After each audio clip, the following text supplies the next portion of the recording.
the inside has become total vacuum, so the doorway gets sucked in.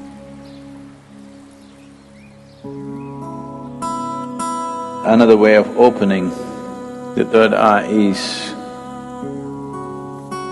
you contain everything inside. The first way of doing is the best way of doing.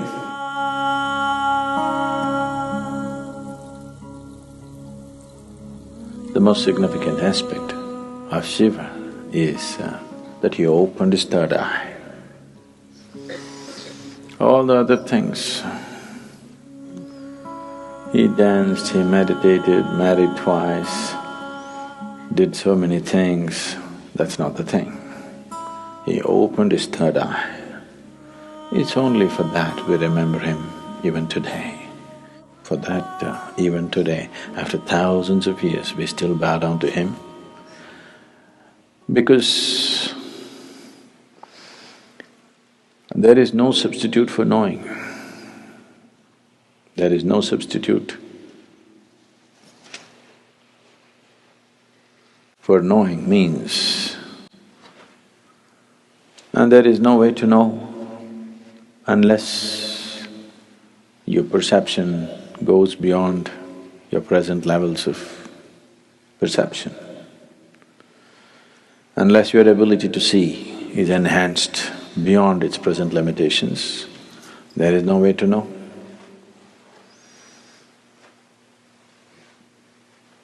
To know is to be free. So,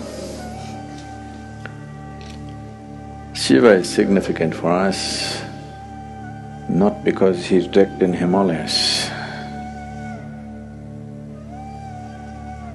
not because he played with snakes, not because of this or that, because he opened his third eye. He perceived what most human beings fail to perceive. What is unseen for a large segment of humanity became a normal part of his vision. That's what third eye means. So people say, when Shiva opened his third eye, it was a fiery process, fire came out of it. Why they're saying fire is because within himself, he burnt everything that he thought mattered to him. He became like a fire chamber, like a kiln, that within himself he burnt everything that can be burnt. And then from every pore of his body, instead of sweat and blood coming, ash came out. Why? Shiva is always depicted as ash smeared. He didn't go about smearing ash. Ash came out of his pores. This is to indicate that he has burnt it all. He has burnt every shred of ignorance, everything that one believes as true, he burnt. Because he burned everything and everything became ash, then this opening of the third eye could not be denied to him. When it opened, people saw fire because the inner chamber was burning. There are two ways of opening the eye. One way is the inside has become total vacuum, so the doorway gets sucked in and naturally has to open. The doorway becomes limp and falls inward because there is nothing. He simply burnt not only his thought, not only his emotion, not just his relationships and possessions, he's just burnt his very being. The individual being is completely burnt out and there's a total vacuum, so the door fell inward and it's open. So people saw fire because it was burning still.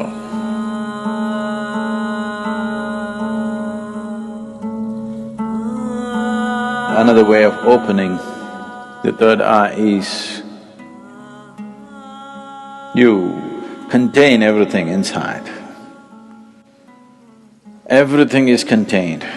You did not find any expression for your thought, any expression for your emotion, any expression for anything. You could not even utter a word. See, if you remain silent for 4 days, on the 5th day, you feel like singing suddenly. If you don't know how to sing, you want to howl like a wolf. Huh? Because you want to let go.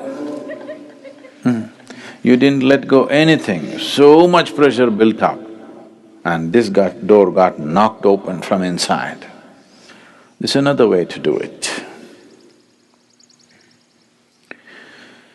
The first way of doing is the best way of doing, because if you open it by building pressure, it opens up today and again tomorrow it may just shut itself. Or before enough pressure builds up and this opens, something else freaks in you and you run away, yes? Because the pressure builds up in such a way, if you have to hold it, you need… because you don't know what's happening, it looks like torture. It looks like 7th degree torture. If you're putting yourself through the whole process, then definitely your mind will ask, what is the point of going through this torture?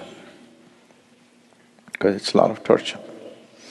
Not letting a single thought find expression, not letting a single emotion find expression, not uttering a single word, not finding expression to a single opinion that arises in your mind, single idea that arises in your mind. Oh, it'll burst you somewhere. If you hold everything intact, this will open, otherwise something else will freak. But you are a little… you're diplomatic. You believe in the middle path. That means you don't wish to get anywhere. People who believe in the middle path, they're determined not to get anywhere in their life. Middle path means just your comfort zone. Neither this nor that. Either you become empty, the sheer power of vacuum will open it, or you build up pressure in you, it'll burst open. Two ways of opening. Middle path means you are a professional bullshitter. Really. Full-time bullshitter you are, not professional. Profession means they do it only part-time, right? They do it only certain times of the day. It doesn't matter where you go, you do your own stuff. Middle path. Middle path is a way of not getting anywhere, and after some time thinking, this doesn't go anywhere. Right now you're walking on the street, suddenly you found a big rock, there are only two ways to go, either this way or this way. This way a tiger is growling, this way there's fire burning.